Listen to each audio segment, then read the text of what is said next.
말씀은 시편 22편 22절에서 31절까지 말씀입니다. 함께 읽겠습니다. 내가 주의 이름을 형제에게 선포하고 회중 가운데서 주를 찬송하리이다. 여호와를 두려워하는 너희여 그를 찬송할지어다. 야곱의 모든 자손이여 그에게 영광을 돌릴지어다. 너희 이스라엘 모든 자손이여 그를 경외할지어다. 그는 곤고한 자의 곤고를 멸시하거나 싫어하지 아니하시며 그의 얼굴을 그에게서 숨기지 아니하시고 그가 울부짖을 때에 들으셨도다. 큰 회중 가운데에서 나의 찬송은 주께로부터 온 것이니 주를 경외하는 자 앞에서 나의 서원을 갚으리이다. 겸손한 자는 먹고 배부를 것이며 여호와를 찾는 자는 그를 찬송할 것이라. 너희 마음은 영원히 살지어다. 땅의 모든 끝이 여호와를 기억하고 돌아오며 모든 나라의 모든 족속이 주 앞에 예배하리니 나라는 여호와의 것이요 여호와는 모든 나라의 주제심이로다. 세상의 모든 풍성한 자가 먹고 경배할 것이요 진토 속으로 내려가는 자 곧 자기 영혼을 살리지 못할 자도 다 그 앞에 절하리로다. 후손이 그를 섬길 것이요 대대의 주를 전할 것이며 와서 그의 공의를 태어날 백성에게 전하며 주께서 이를 행하셨다 할 것이로다. 아멘. 우리가 시편 기도를 읽고 시편 기도에 동참하다 보면 가끔 당혹스러울 때가 있습니다.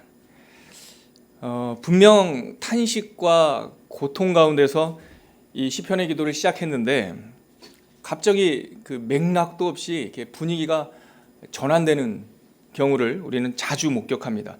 우리가 이번 12월 달에 살펴보는 이 41편까지를 시편의 유대학자들은 1권이라고 이렇게 묶었어요.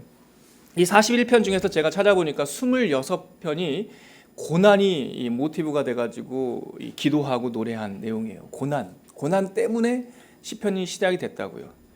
그런데 거의 예외 없이 이 고통으로 시작된 기도가 기쁨으로, 거의 예외 없이 기쁨으로 전환되는 모습을 우리가 26편의 시를 통해서 다 알 수가 있습니다. 당황스럽죠. 특히 1편의 그 기도는 다 다윗의 기도인데 다윗이 조울증 환자도 아니고 갑자기 앞에서 울고 죽겠다고 그러고 사방이 자기를 둘러쌌다고 그러다가 갑자기 예고도 없이 그냥 나는 주님을 찬양합니다 이렇게 바뀌는 경우들을 거의 만나게 됩니다. 이렇게 급작스럽게 시편의 톤이 바뀌는 이유는 한 두 가지가 있습니다. 하나는 이 시편의 기도가 오랜 인생의 시간이 압축되어 있기 때문에 그래요. 그냥 하나의 사건을 그 자리에서 이렇게 설명하는 것이 아니라 고통했던 시대와 응답받은 시간, 짧을 수도 있고 길 수도 있지만 이 기도와 탄식과 응답이 압축되어 있기 때문에 한 시 내에서 이렇게 논조의 변화가 일어나는 겁니다. 두 번째는 이게 이제 기도의 신비인데 이 기도라고 하는 행동은 나 개인만의 행동이 아니기 때문에 갑작스럽게 변화될 수가 있는 겁니다. 여러분, 기도는 성령의 역사이십니다. 믿으시지요? 기도는 나의 행동이 아니에요. 로마서 8장 26절에 보면 이와 같이 성령도 우리의 연약함을 도우시나니 우리는 마땅히 기도할 바를 알지 못하나 오직 성령이 말할 수 없는 탄식으로 우리를 위하여 친히 간구하시느니라. 이 말씀 안 좋으세요? 이 말씀 너무 좋지 않아요? 우리가 답답해서 뭘 도대체 기도해야 될지 모르는 상황에 우리를 중보하시는 분이 계시다는 거예요. 그 성령님께서 말할 수 없는 탄식으로 우리를 위하여 친히 간구하신다. 기도는 우리 개인의 혼자만의 행동이 아니에요.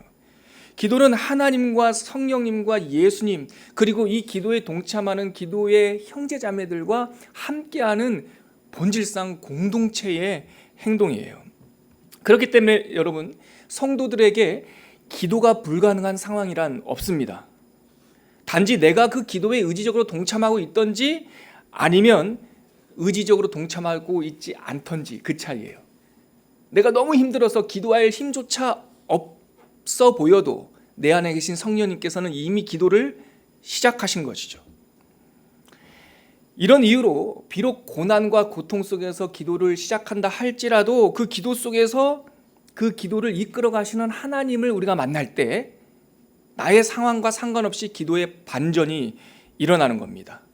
여러분, 우리가 방금 읽었던 이 시편 22편 이 하반절 부분 22절에서 31절 부분이 바로 이 기도의 반전이 일어나는 부분입니다. 어제 우리가 살펴보았듯이 시편 22편은 가장 어쩌면 처절한 버림받은 자와 같은 그런 상태에서 하나님께 드리는 기도였죠.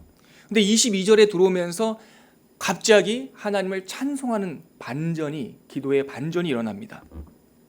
여러분, 우리가 이 내용을 이 반전케 하는 하나님의 기도의 은혜를 묵상하기 전에 하나 우리가 이 기도의 이 시편의 이 구분을 한번 체크하고 오늘 본문으로 들어갔으면 좋겠어요. 여러분들, 오늘 시가 우리 한국 시는 이렇게 구분이 없어가지고 여러분들이 읽을 때 이게 흐름이 어디서 매듭되어지고 어디서 묶이는지 잘 혼동될 수가 있는데, 먼저 여러분 성경을 한번 보시면서 22절에서 24절까지가 하나의 묶음입니다. 시로 말하면 이게 연이죠. 근데 우리는 편의상 저는 이거를 일부 그럴게요. 일부 찬양이에요. 일부 찬양. 그러고 나서 25절에서 28절까지가 우리가 편의상 2부 찬양 이렇게 한번 불러보지요. 자, 여러분, 이 22편 이 하반절 반전의 기도는 1부, 2부 그리고 맨 마지막에 송영, 하나님께 영광 찬양, 이렇게 세 가지 파트로 반전 노래가 이어집니다. 기도가 이어집니다. 그런데 1부와 2부가 구도가 똑같아요. 똑같은 구도를 한 번 더 반복하면서 강조하고 있는 거예요. 어떤 구도를 갖고 있냐면 기도의 본질이라고 할 수 있는 기도의 삼각구도가 그 속에 담겨 있어요. 기도는 아까도 말씀드렸듯이 나 혼자 하는 게 아니에요. 내가 있어요. 그리고 이 기도를 들으시는 하나님이 있어요. 그리고 이 기도가 나 개인의 이야기로 시작했지만 결국은 나의 문제의 담을 넘어서 내 주변의 공동체로 흘러가요. 우리가 있어요. 우리가. 예수의 제자들이 예수께 와서 예수님, 사도 요한처럼 우리들에게 기도를 가르쳐 주십시오 하니까 마태복음 6장에 그래, 너희는 이렇게 기도하라 하면서 하늘에 계신, 뭐라고 기도를 가르쳐 주셨습니까? 하늘에 계신 우리 아버지요. 이게 바로 기도의 삼각구도의 신비가 모이는 아주 신비로운 선언이에요, 여러분. 우리나라 사람들은요, 이 화법상, 이 어법상 우리란 단어를 참 많이 쓰잖아요. 우리나라, 우리 교회, 뭐 우리 집, 심지어는 아내까지 우리 아내, 저는 이렇게 불러요. 우리 아내일 수는 없는데. 근데 이스라엘은요, 미국 사람들이, 서양 사람들이 이 우리라는 말을 잘 안 씁니다. 특별히 의미를 담아서 써요. 근데 예수님께서 말버릇으로 우리라는 표현을 쓰신 것이 아니라 그 우리라는 말 속에는 참 의미가 담겨 있다고요.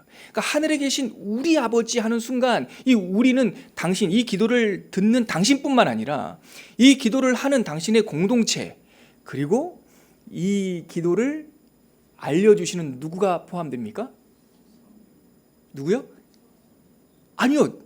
예, 성령님은 나중에 좀 이따 오시고, 너무 많이 가셨고, 예수님께서 하늘에 계신, 예수님 서운해 하시잖아요. 잘 다시 한번 보세요. 야, 이렇게 기도해라. 하늘에 계신 우리 아버지. 예수님이 포함되는 거예요, 여러분. 이 기도문을 알려주신 예수님이 그 우리 속에 들어있는 거예요. 물론 성령님께서 그 기도를 나중에 더욱더 함께 하시면서 강화하시죠. 또 이 기도를 들으시는 우리 아버지, 하늘에 계신 우리 아버지 하면 삼위일체 하나님께서 그 기도의 자리에 동참하시고 함께 하시는 거죠. 이 삼각구도, 기도의 삼각구도를 가지고 이 22편 다윗은 이 참혹한 비탄의 기도의 반전을 고백하고 있는 거예요. 먼저 첫 번째 등장하는 것이 이제 22절인데요. 한번 같이 읽어볼까요? 22절 시작. 내가 주의 이름을 형제에게 선포하고 회중 가운데서 주를 찬송하리이다. 이게 1부에서는 22절이고요. 2부에서는 25절입니다. 같이 한번 읽어볼까요? 큰 회중 가운데서 나의 찬송은 주께로부터 온 것이니 주를 경외하는 자 앞에서 나의 서원을 갚으리이다. 여러분, 기도는 우리의 처음 상태를 회복시켜주는 은혜가 있습니다. 여기서 22절과 또한 1부에서는 22절, 2부에서는 25절 뭐가 나타나냐면 내가 1인칭이에요. 그리고 22절에는 그게 생략되어 있지만 대명사가 내가 주의 이름을 형제에게 선포하고, 그리고 그 앞에 또 한 번 반복돼요. 원래는 내가 회중 가운데서 주를 찬송하리이다. 2부의 첫 절인 25절은 큰 회중 가운데서 나의 찬송은 주께서부터 온 것이고 주를 경외하는 자 앞에서 나의 서원을 갚으리이다. 내가 등장한다고요. 기도는 이 삼각구도에서 내 자신을 발견하게 한다고요. 그런데 여러분 22편의 시 앞구절, 어제 우리가 살펴보았던 1절부터 22절까지 말씀을 한번 살펴보십시오. 그 앞부분 탄원의 기도에서 가장 많이 강조되는 단어가 뭔지 아십니까? 내가라고 한 단어예요. 그런데 이 22절 가운데서 제가 찾아보니까 37번이나 나와요. 내가 나의 하나님 어찌하여 나를 버리셨나이까? 내 신음소리를 듣지 아니하십니까? 6절에 보니까 나는 벌레요. 7절에 나를 보는 자는 다 나를 비웃으며, 네? 14절에 보면은 나는 물같이 쏟아졌고 내 뼈는 어그러졌으며 내 마음은 밀랍 같아서 녹았으며 내 속에서 내 힘이 말랐고 내 혀가 붙었습니다. 나는 나를 죽음의 진토 속에 두셨나이다. 다 37번의 나는이라는 게 나오는데, 앞에 탄식의 기도는 이 나라고 하는 이 기도의 주체가 현실, 고통, 아픔 속에 다 묶여 있어요. 나는 벌레래요. 나는 버림받았대요. 나는 깨진 진흙 조각과 같대요. 그런데 갑자기 22절에 오면 그 고통과 우리의 현실 속에 묶여있던 내가 해방이 돼요.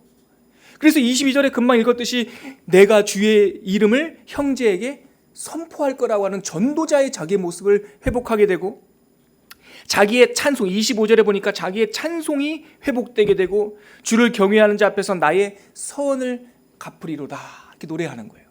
그렇습니다, 여러분.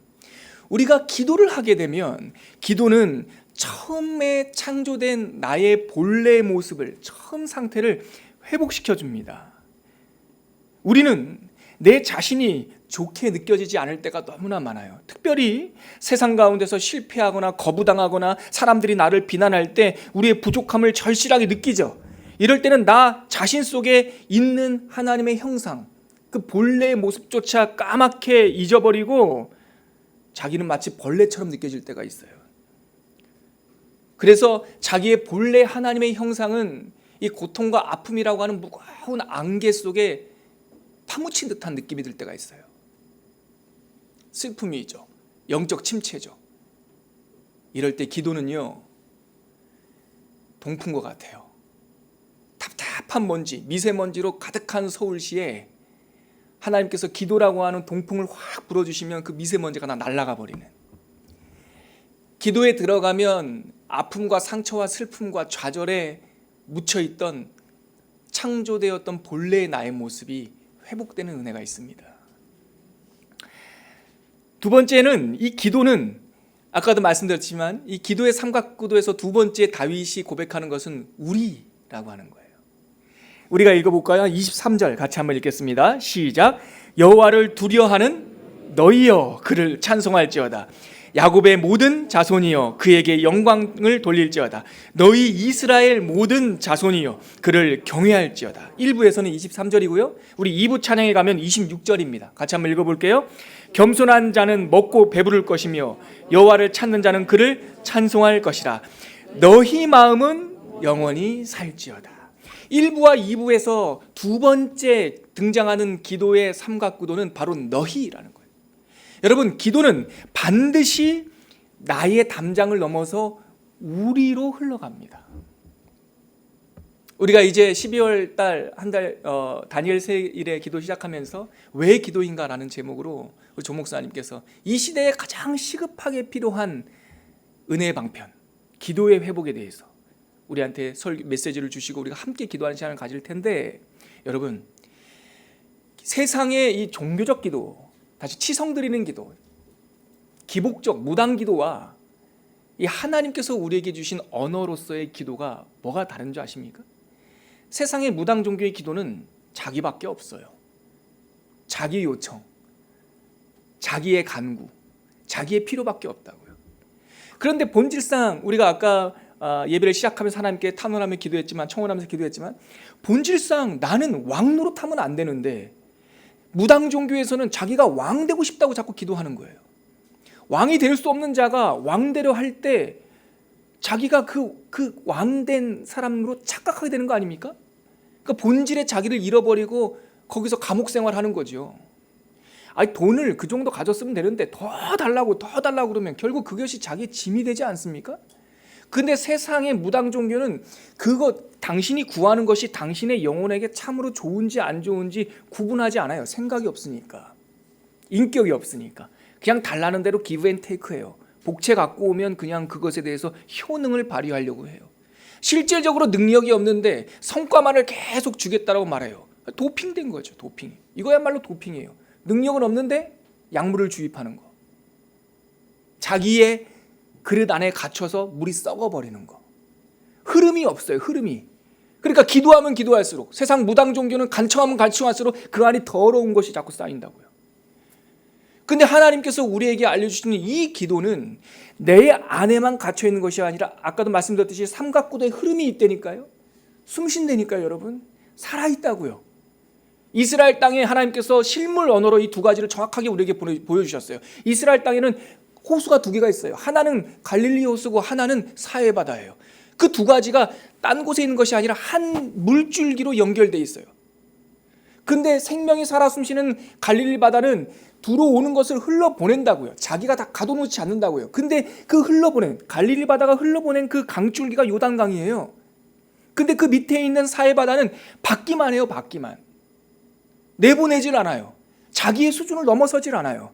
그러니까 물이 다 썩어버려서 그 사해 바다는 아무것도 살 수가 없다고요.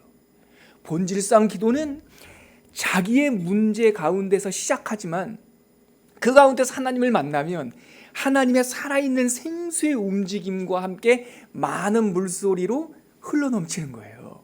그래서 23절에서 22절에서 내가 하나님을 찬양할 겁니다. 하나님은 하나님을 형제들에게 선포할 겁니다라고 고백했던 이 다윗은 23절, 1부에서는 23절, 2부에서 26절에 가면 너희들이여, 이스라엘 백성이여, 온 하나님의 자손들이여 하나님을 찬양할지어다라고 이웃에게, 형제에게, 공동체에게 이 기도가 흘러가고 있는 거죠. 근데 여러분, 이 포인트가 굉장히 중요합니다. 너희들이여 하나님을 찬양하라 라고 했던 그 너희들 속에 왼수도 포함되어 있는 거예요. 나를 핍박했던, 지금까지 나를 어렵게 했던 22편의 앞부분의 그 상대였던 그 원수가 그 이스라엘 회중에도 있는 거예요. 근데 여러분, 기도는 원수를 상대하는 일이 아니라 하나님을 상대하는 거예요. 원수 때문에 시작했지만 결국 기도는 하나님을 바라보는 거예요. 우리의 초점이 저 문제에 맞춰있던 눈을 하나님께 돌리는 것이야말로 기도라고 말하는 거예요. 그래서 기도가 넘쳤다라고 하는 것은 그 원수가 더 이상 보이지 않아요. 여러분, 문제 없는 인생은 없습니다. 문제는 누구나 다 직면해요. 능력은 뭡니까? 그 문제를 해결할 수 있느냐 없느냐의 차이인 거예요. 문제를 만났는데 하나님을 바라보니 그 세상의 문제가 간 곳 없고 구속한 주님만 보이는 거예요. 그래서 사랑할 수 있고 그래서 베풀 수 있어요. 우리 베이직 교회 첫 해 하나님께서 주신 Love is enough, 사랑이면 충분합니다 라고 하는 그 메시지가 그거예요. 여러분, 우리가 어떻게 이스라엘을 사랑해요? 우리가 어떻게 그 형제들을 사랑하고 우리가 어떻게 얼마 전까지 나에게 핍박을 줬던 그 원수들을 품고 그 원수들을 기도의 그릇 안으로 함께 담을 수가 있어요? 내 능력으로는 안 됩니다.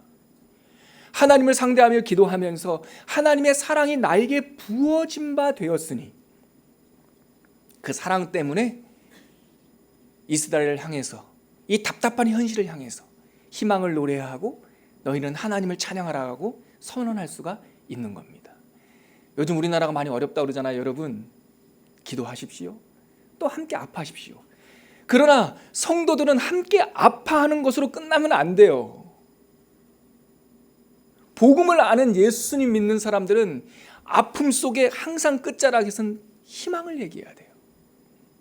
아무리 세상이 절망스럽더라도 하나님이 계시기 때문에 우리는 희망을 노래할 수가 있어요. 우리는 하나님이 계시기 때문에 사랑할 수 있어요. 우리는 하나님이 계시기 때문에 그들을 이 기도의 자리로 다 품을 수가 있는 겁니다. 마지막으로 여러분, 기도는 우리를 하나님의 뜻대로 인도합니다. 기도의 삼각구도 가운데 세 번째, 하나님이 등장합니다. 그것이 24절, 1부에서는 24절, 2부 찬양에서는 27절과 28절에 나옵니다. 우리 먼저 24절을 한번 읽어볼게요.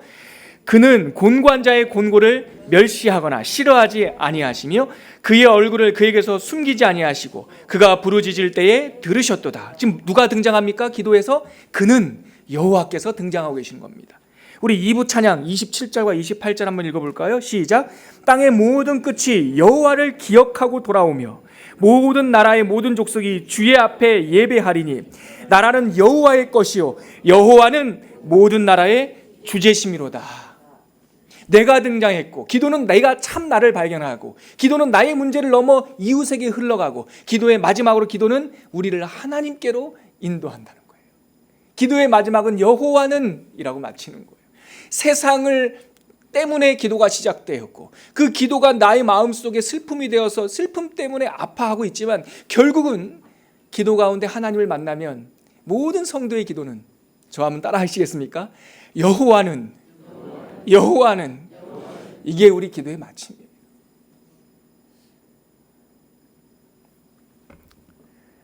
하나님을 만났을 때 기도는 응답된 거예요, 여러분.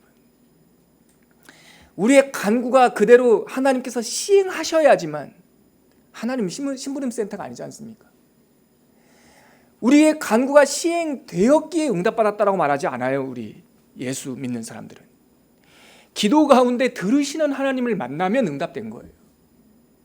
여러분, 기도 속에서 나의 기도를 들으시는 하나님을 우리가 경험할 때 그 기도는 이미 끝난 거예요.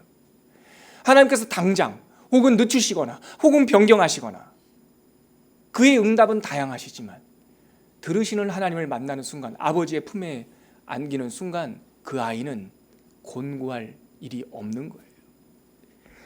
기도는 우리를 하나님께로 인도합니다. 마지막으로 여러분, 우리 송영 찬송인 29절과 31절을 읽고 우리 마치도록 하겠습니다. 같이 읽겠습니다. 세상의 모든 풍성한 자가 먹고 경배할 것이요 진토 속으로 내려가는 자 곧 자기 영혼을 살리지 못할 자도 다 그 앞에 절하리로다. 후손이 그를 섬길 것이요 대대의 주를 전할 것이며 와서 그의 공의를 나타낼 백성에게 전하며 주께서 이를 행하셨다 할 것이로다. 지금 찬양을 올리고 있어요. 찬양을 올리고 있어요. 여러분, 모든 기도는 끝까지 가면 찬양이 된 겁니다. 여호와는 이라고 그 기도의 알맹이를 만다는 순간 슬픔이 변하여 기쁨이 됩니다. 모든 기도는 찬양의 문턱을 넘게 되는 거예요. 우리는 오늘 기도의 삼각구도를 보았습니다. 나, 우리, 하나님. 이 삼각구도 속에서 계속 기도는 풍성해질 것이고 처음에는 얼마나 다급하고 얼마나 답답했던지 눈물과 분노와 슬픔 속에서 기도를 시작했다 할지라도 오늘을 맞이한 여러분들이 어제의 슬픔으로 오늘을 맞이했다 할지라도 오늘 이 자리, 기도의 자리를 떠나시는 그 순간 찬송과 함께 떠나시고 오늘은 어제와 달리 새롭게 주실 그 기쁨과 찬양으로 승리하는 새로운 하루를 살아가시기를 주님의 이름으로 축원합니다. 같이 기도하겠습니다. 여러분, 어제 살펴보았지만 22편은 아버지 하나님 어찌하여 나를 버리셨습니까? 라고 하는 탄식으로 시작했어요. 그러나 오늘 살펴보았듯이 기도는 탄식으로 끝나는 법이 없습니다. 기도는 본래 창조되었던 나를 만나게 하고 하나님을 만나게 하고 또한 나의 문제를 넘어서 공동체를 회복시키는 하나님의 능력이 됨을 우리가 오늘 묵상했습니다. 여러분, 찬송된 삶을 사시길 바랍니다. 하나님을 경배하는 삶을 사시기 바랍니다. 오늘 이 하나님을 찬양하고 고백하면서 주님 그렇습니다. 나의 삶이 하나님의 찬양이 되길 바라고 나의 삶이 하나님의 역사가 되길 바라고 나의 이 부족한 인생이 하나님의 이야기가 되기를 소원합니다. 우리 그렇게 한번 간구하면서 소원하면서 기도하도록 하겠습니다. 함께 기도하겠습니다. 하나님 아버지, 정말 은혜를 감사드립니다. 우리의 삶의 형편은 다양하고 때로는 슬프고 좌절되고 낙심하고 마치 버림받은 자처럼 신음할 때도 너무나 많이 있습니다. 그러나 하나님께서 우리에게 하늘의 언어 기도를 알려주시고 기도 속에서 본래 창조하셨던 나를 찾게 하여 주시고 이 기도가 넘어서 공동체를 살리게 하여 주시고 하나님을 만나게 하여 주시고 결국 이 슬픔의 노래가 찬양이 되게 하여 주신다 하시니 너무나 감사합니다. 하나님 아버지, 우리가 믿고 기도의 능력, 기도의 삶을 살아가는 우리가 되게 하여 주옵소서. 아버지 하나님, 우리들에게 기도의 언어를 시편의 기도를 알려주셔서 참 감사합니다. 아직은 우리가 혀가 둔하여 기도할 힘조차, 기도할 정말 입술조차 부족하오나 주님, 우리에게 기도를 가르쳐 주시고 이 기도 가운데 본래 창조되었던 내가 회복되는 은혜를 경험하게 하여 주시고 나 때문에 공동체가 밝아지는 기도의 사람이 되게 하여 주시옵시고 또한 하나님과 항상 춤추고 기뻐하는 인생이 되게 하여 주시옵소서. 이제는 우리 주 예수 그리스도의 은혜와 하나님의 끝이 없는 사랑과 성령 하나님의 부으시고 채우시고 흘러넘치게 하시는 그 은혜가 오늘 22편의 기도를 마무리하면서 모든 기도는 찬양으로 마무리된다는 사실을 알고 나의 삶이 기도가 되게 하시며 이 삶으로 하나님을 찬양하기를 소원하는 당신의 백성 모두 그 머리 위에 지금부터 영혼까지 함께 하시기를 간절히 축원하옵나이다. 아멘.